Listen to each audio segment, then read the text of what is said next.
Bueno, no vamos a invadir nada porque Portugal todavía no existía. Lo que pasa es que hemos llegado al momento en que el Reino de Asturias ocupa la parte norte de lo que hoy es Portugal. Vamos a empezar situando un personaje.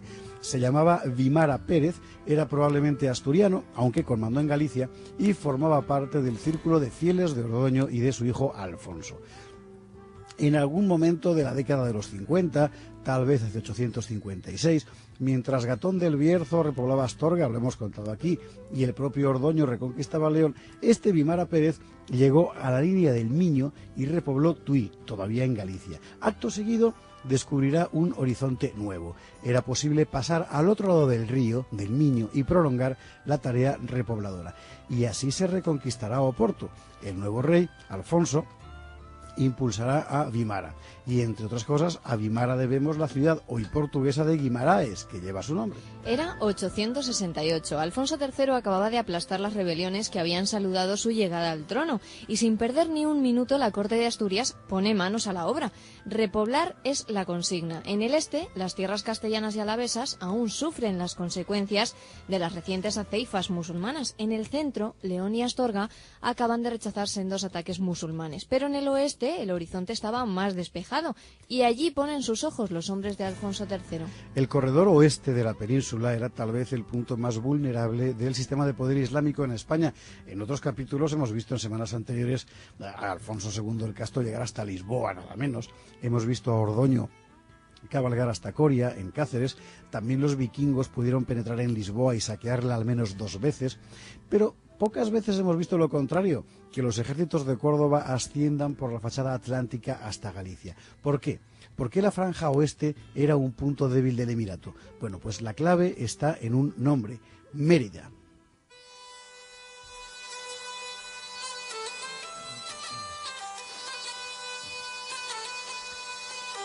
Mérida, la vieja ciudad romana, era uno de los grandes centros urbanos de la España antigua y lo siguió siendo después, en época goda y en época mora.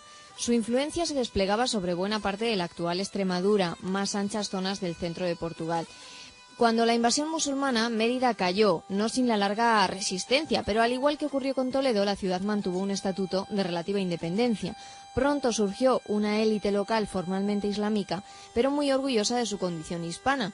Las insurrecciones se sucedieron sin tregua durante siglo y medio. ¿Cómo se manifestaba ese orgullo emeritense? Entre otras cosas, poniendo trabas para el paso regular de los ejércitos del emir. Tanto es así que para atacar Galicia y ante la imposibilidad de cruzar por territorio emeritense, los generales del emirato llegarán a concebir una ofensiva por mar. Consta que hubo al menos un intento de ese género en tiempos de Alfonso III. Las tormentas desarbolaron la flota mora antes de llegar a las costas gallegas. Eso pasó después. Ahora vamos a fijarnos en esta hostilidad de la gente de Mérida hacia el Emirato de Córdoba, que no se iba a manifestar solo en esa actitud obstruccionista.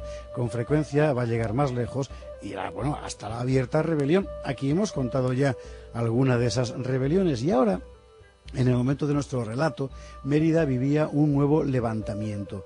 Desde el año 866, un patricio local llamado Abderramán ibn Marwan se había levantado contra el emir. Pues habrá que volver a este personaje, y Marwan, sin duda el mismo linaje que los gallegos, que llevaban amargando la vida a los emires desde un siglo antes. Habrá que volver sobre él porque unos años más tarde nos lo vamos a encontrar protagonizando sucesos decisivos para el reino de Asturias, pero de momento quedémonos con las consecuencias geográficas de la rebeldía emeritense. Cada vez que Mérida se ponía en pie de guerra, todo el territorio de aquella región se convertía en un avispero, y eso significaba que a los ejércitos del emir les quedaba prácticamente vetado el acceso al noroeste peninsular.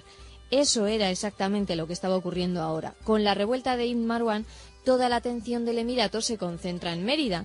Los ejércitos del emir Muhammad no pueden ir más allá de la línea del Tajo. Es el momento oportuno para que Galicia crezca hacia el sur.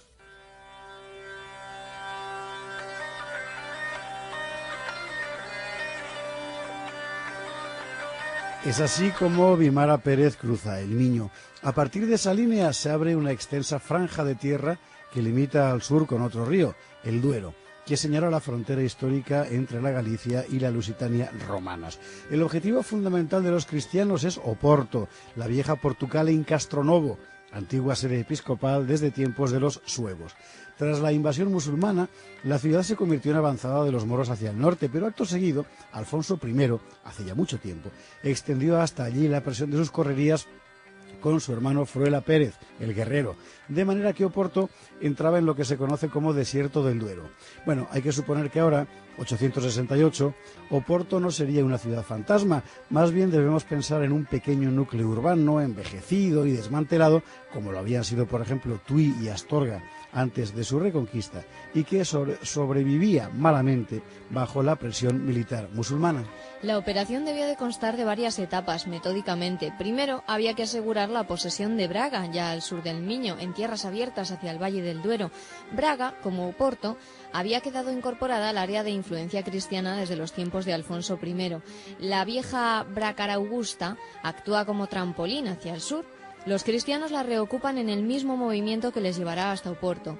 Sabemos quiénes entraron allí en nombre de Alfonso III. Fueron Peláez Pérez y Hermenegildo Gutiérrez, yerno este último de Gatón del Bierzo. Y después de asentar la posición de Braga, Vimara Pérez instala una plaza defensiva en los alrededores. Se trata de un pequeño burgo fortificado que ha de actuar como baluarte militar. Vimara le da a ese pequeño núcleo su propio nombre, Vimaranis. Hoy se llama Guimaraes y para los portugueses es la cuna de su identidad nacional. Controlada Braga y fortificada la posición de Vimaranis, el objetivo de Oporto queda al alcance de la mano.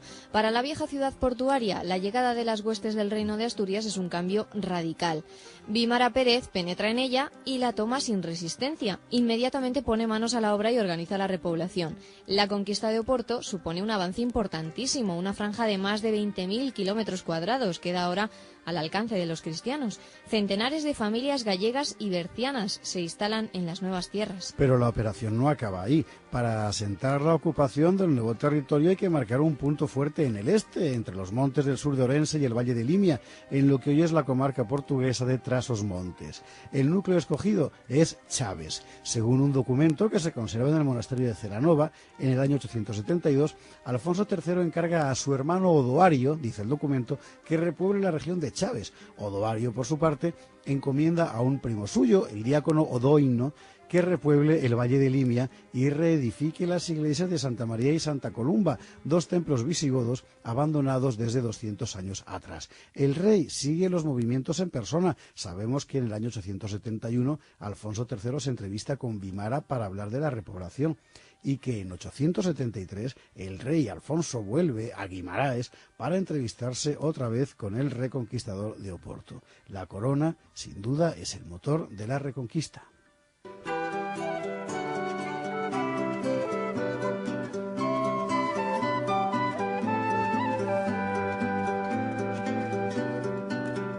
Así la España perdida va volviendo a la vida bajo el impulso de la repoblación. En apenas 5 años, el avance en el extremo occidental de la España cristiana es impresionante. Los hombres del oeste llenan el territorio, reorganizan las ciudades, restablecen el orden jurídico y político. Tierras antes despobladas, apenas salpicadas aquí y allá por escuálidos núcleos rurales, empiezan a llenarse de campos cultivados, fortificaciones, comunidades religiosas, caminos. La iniciativa es fundamentalmente señorial, nobiliaria y eclesiástica, pero los pioneros gozan de privilegios notables, especialmente en materia de libertad personal respecto a los señores y de autonomía de la propiedad. Esta franja norteña entre el Miño y el Duero empieza ya a recibir el nombre de Portucale. De aquí saldrá, andando el tiempo, la nación de Portugal.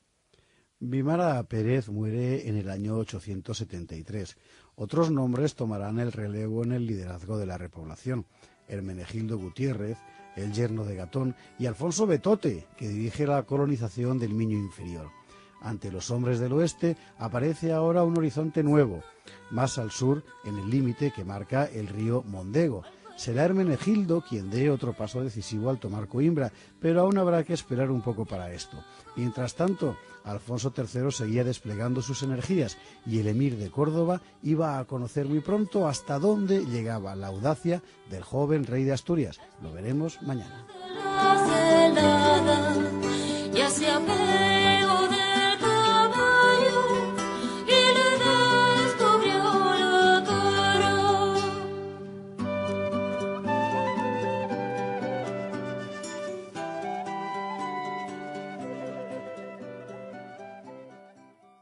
tal vez hacia 856, mientras Gatón del Bierzo repoblaba Astorga, lo hemos contado aquí, y el propio Ordoño reconquistaba León. Este Vimara Pérez llegó a la línea del Miño y repobló Tui, todavía en Galicia. Acto seguido descubrirá un horizonte nuevo. Era posible pasar al otro lado del río, del Miño, y prolongar la tarea repobladora. Y así se reconquistará Oporto. El nuevo rey, Alfonso, impulsará a Vimara. Y entre otras cosas, a Vimara debemos la ciudad hoy portuguesa de Guimaraes, que lleva su nombre. Era 868. Alfonso III acababa de aplastar las rebeliones que habían saludado su llegada al trono, y sin perder ni un minuto la corte de Asturias pone manos a la obra. Repoblar es la consigna. En el este, las tierras castellanas y alavesas aún sufren las consecuencias de las recientes aceifas musulmanas. En el centro, León y Astorga acaban de rechazar sendos ataques musulmanes, pero en el oeste el horizonte estaba más despejado, y allí ponen sus ojos los hombres de Alfonso III. El corredor oeste de la península era tal vez el punto más vulnerable del sistema de poder islámico en España. En otros capítulos hemos visto en semanas anteriores a Alfonso II el Casto llegar hasta Lisboa, nada menos. Hemos visto a Ordoño cabalgar hasta Coria, en Cáceres. También los vikingos pudieron penetrar en Lisboa y saquearla al menos 2 veces, pero pocas veces hemos visto lo contrario, que los ejércitos de Córdoba asciendan por la fachada atlántica hasta Galicia. ¿Por qué? ¿Por qué la franja oeste era un punto débil del Emirato? Bueno, pues la clave está en un nombre: Mérida.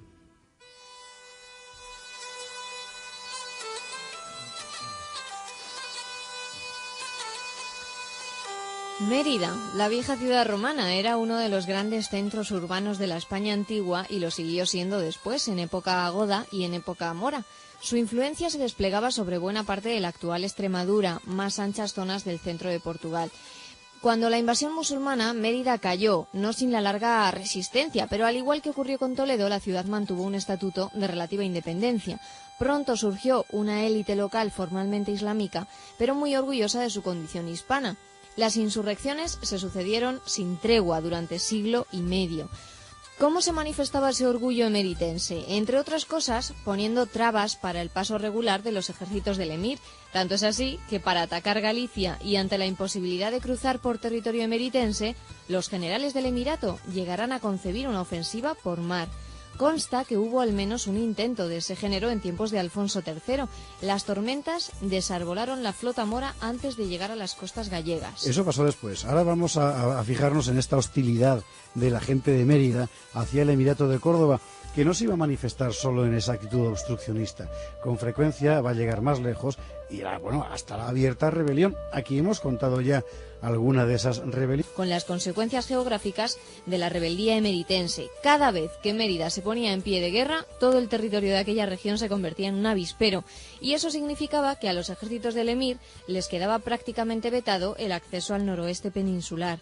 Eso era exactamente lo que estaba ocurriendo ahora. Con la revuelta de Ibn Marwan, toda la atención del Emirato se concentra en Mérida. Los ejércitos del emir Muhammad no pueden ir más allá de la línea del Tajo. Es el momento oportuno para que Galicia crezca hacia el sur.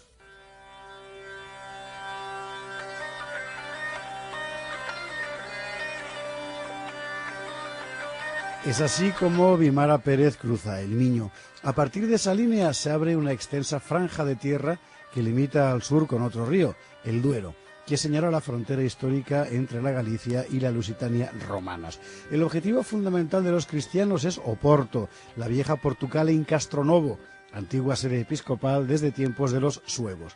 Tras la invasión musulmana, la ciudad se convirtió en avanzada de los moros hacia el norte, pero acto seguido, Alfonso I, hace ya mucho tiempo, extendió hasta allí la presión de sus correrías con su hermano Fruela Pérez, el guerrero, de manera que Oporto entraba en lo que se conoce como Desierto del Duero. Bueno, hay que suponer que ahora, 868, Oporto no sería una ciudad fantasma, más bien debemos pensar en un pequeño núcleo urbano envejecido y desmantelado, como lo habían sido, por ejemplo, Tui y Astorga antes de su reconquista, y que sobrevivía malamente bajo la presión militar musulmana.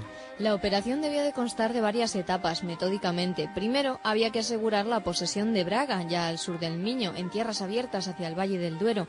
Braga, como Oporto, había quedado incorporada al área de influencia cristiana desde los tiempos de Alfonso I. La vieja Brácara Augusta actúa como trampolín hacia el sur. Los cristianos la reocupan en el mismo movimiento que les llevará hasta Oporto. Sabemos quiénes entraron allí en nombre de Alfonso III. Fueron Peláez Pérez y Hermenegildo Gutiérrez, yerno este último de Gatón del Bierzo. Y después de asentar la posición de Braga, Vimara Pérez instala una plaza defensiva en los alrededores. Se trata de un pequeño burgo fortificado que ha de actuar como baluarte militar. Vimara le da a ese pequeño núcleo su propio nombre, Vimaranis. Hoy se llama Guimaraes y para los portugueses es la cuna de su identidad nacional. Controlada Braga y fortificada la posición de Vimaranis, el objetivo de Oporto queda al alcance de la mano. Para la vieja ciudad portuaria, la llegada de las huestes del Reino de Asturias es un cambio radical. Vimara Pérez penetra en ella y la toma sin resistencia. Inmediatamente pone manos a la obra y organiza la repoblación. La conquista de Oporto supone un avance importantísimo, una franja de más de 20.000 kilómetros cuadrados queda ahora al alcance de los cristianos. Centenares de familias gallegas y bercianas se instalan en las nuevas tierras. Pero la operación no acaba amargando la vida a los emires desde un siglo antes. Habrá que volver sobre él porque unos años más tarde nos lo vamos a encontrar protagonizando sucesos decisivos para el Reino de Asturias, pero de momento quedémonos con las consecuencias geográficas de la rebeldía emeritense. Cada vez que Mérida se ponía en pie de guerra, todo el territorio de aquella región se convertía en un avispero, y eso significaba que a los ejércitos del emir les quedaba prácticamente vetado el acceso al noroeste peninsular. Eso era exactamente lo que estaba ocurriendo ahora. Con la revuelta de Ibn Marwan, toda la atención del emirato se concentra en Mérida. Los ejércitos del emir Muhammad no pueden ir más allá de la línea del Tajo. Es el momento oportuno para que Galicia crezca hacia el sur.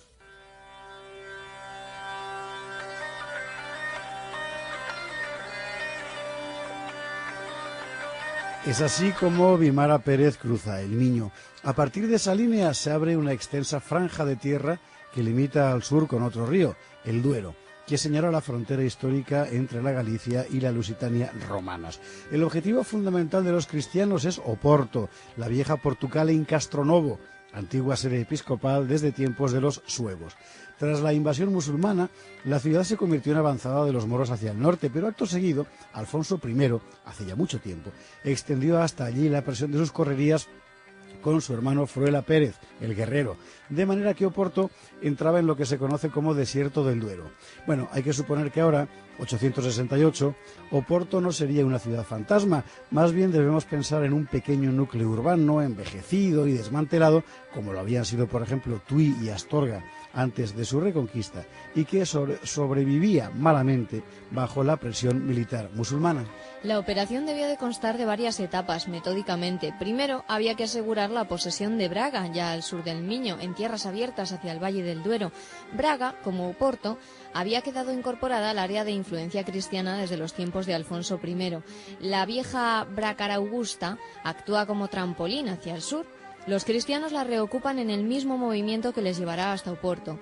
Sabemos quiénes entraron allí en nombre de Alfonso III. Fueron Peláez Pérez y Hermenegildo Gutiérrez, yerno este último de Gatón del Bierzo. Y después de asentar la posición de Braga, Vimara Pérez instala una plaza defensiva en los alrededores. Se trata de un pequeño burgo fortificado que ha de actuar como baluarte militar. Vimara le da a ese pequeño núcleo su propio nombre, Vimaranis.